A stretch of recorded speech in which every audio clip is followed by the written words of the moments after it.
di sebuah tempat di mana hutan lebih tua daripada negara dan gunung lebih tua daripada peradaban modern. Manusia mulai memperdebatkan satu hal yang selalu muncul sepanjang sejarah. Siapa yang sebenarnya berhak atas tanah? Apakah mereka yang tinggal di atasnya, mereka yang membangunnya, atau mereka yang memiliki kuasa untuk mengelolanya? Di Papua, pertanyaan itu tidak pernah benar-benar selesai. Karena bagi sebagian orang, tanah adalah sumber kehidupan. Namun bagi dunia modern, tanah adalah sumber daya. Dan ketika dua cara pandang itu bertemu, konflik sering lahir bukan dari kebencian, tapi dari rasa takut kehilangan sesuatu yang dianggap suci. Hari ini, kita tidak akan membahas siapa yang benar dan siapa yang salah. Kita akan mencoba memahami kenapa dokumenter Pesta Babi bisa memunculkan emosi besar, kenapa masyarakat bisa merasa dieksploitasi, dan kenapa negara bisa merasa terancam. Karena mungkin konflik terbesar manusia bukan tentang perebutan wilayah, tapi tentang perebutan makna.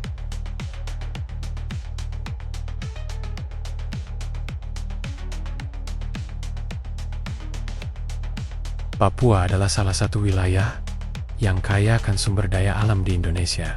Emas, tembaga, kayu, energi, hutan, dan masih banyak lainnya. Namun ironisnya, wilayah yang kaya seringkali menjadi tempat yang paling sensitif secara sosial dan politik. Dan ini bukan hanya terjadi di Papua.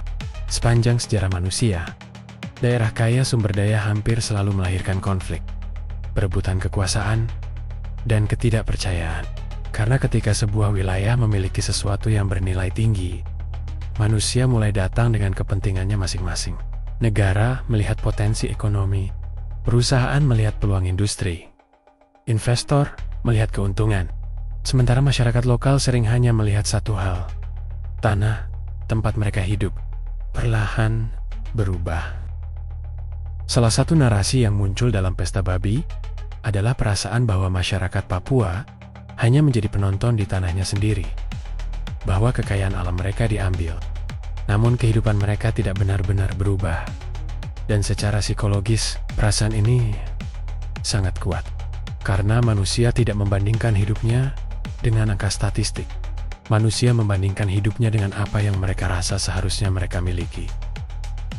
Dalam psikologi sosial, ini disebut relative deprivation, atau perasaan tertinggal. Meskipun secara teknis pembangunan mungkin tetap berjalan.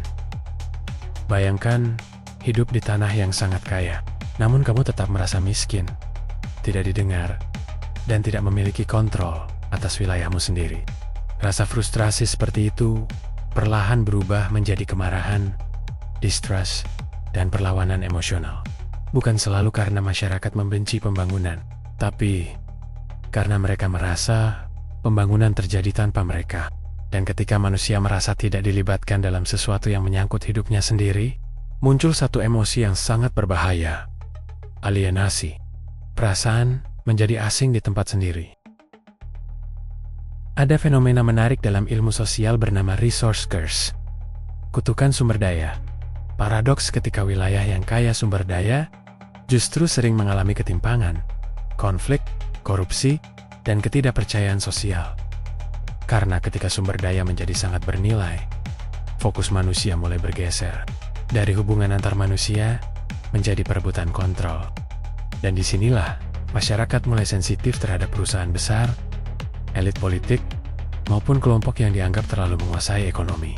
Ketika masyarakat melihat sumber daya alam dikelola oleh kelompok elit tertentu, muncul persepsi bahwa kekayaan daerah tidak kembali ke tangan rakyat.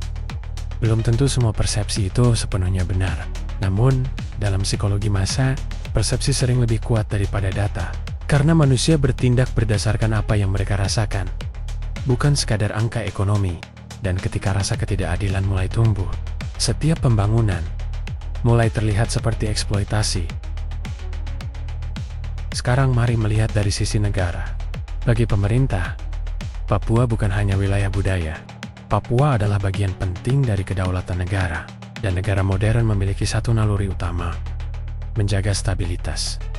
Karena tanpa stabilitas, tidak ada pembangunan. Tanpa persatuan, negara bisa runtuh. Dari sudut pandang pemerintah, investasi dan industrialisasi sering dianggap sebagai percepatan pembangunan, pembukaan akses, penciptaan lapangan kerja, dan integrasi wilayah. Apalagi Papua memiliki tantangan besar geografis, infrastruktur, pendidikan, hingga distribusi ekonomi. Namun masalah muncul ketika pembangunan dipersepsikan berbeda oleh masyarakat lokal. Pemerintah mungkin melihat, kami sedang membangun Papua. Namun sebagian masyarakat merasa, kami sedang kehilangan Papua. Dan benturan dua persepsi itu menciptakan konflik psikologis yang sangat dalam.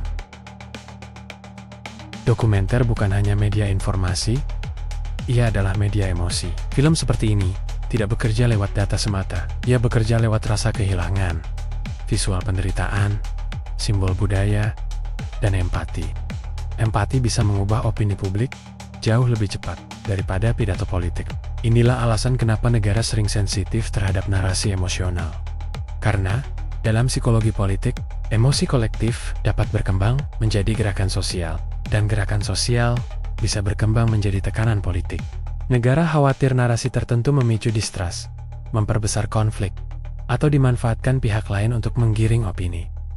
Dari sudut pandang pemerintah, film seperti ini bisa dianggap bukan sekadar dokumenter, tapi potensi ancaman terhadap stabilitas. Namun, ada ironi yang menarik. Semakin sesuatu dilarang, manusia justru semakin penasaran. Ini disebut Streisand Effect. Ketika sebuah informasi ditekan, publik mulai bertanya, apa yang sebenarnya sedang disembunyikan? Dan di era internet, kontrol informasi menjadi jauh lebih sulit. Akibatnya, larangan kadang justru memperbesar perhatian publik. Film yang awalnya mungkin hanya ditonton sebagian orang, berubah menjadi simbol nasional, simbol perlawanan bagi sebagian pihak, dan simbol ancaman bagi pihak lainnya. Mungkin masalah terbesar bukan hanya soal Papua, bukan hanya soal tambang, bukan hanya soal perusahaan, tapi soal bagaimana manusia memandang tanah. Bagi dunia modern, tanah adalah aset ekonomi.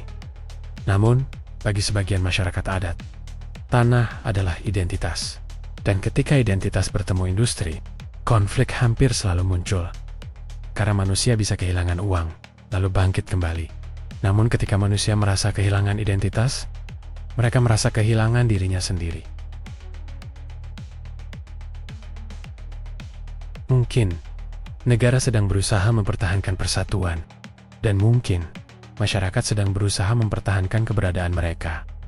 Keduanya mungkin sama-sama digerakkan oleh rasa takut. Takut kehilangan kontrol, takut kehilangan rumah, takut kehilangan identitas. Bisa jadi, itulah kenapa konflik seperti ini begitu sulit diselesaikan. Karena di balik politik, di balik perusahaan, di balik pembangunan, selalu ada manusia dengan rasa takutnya masing-masing.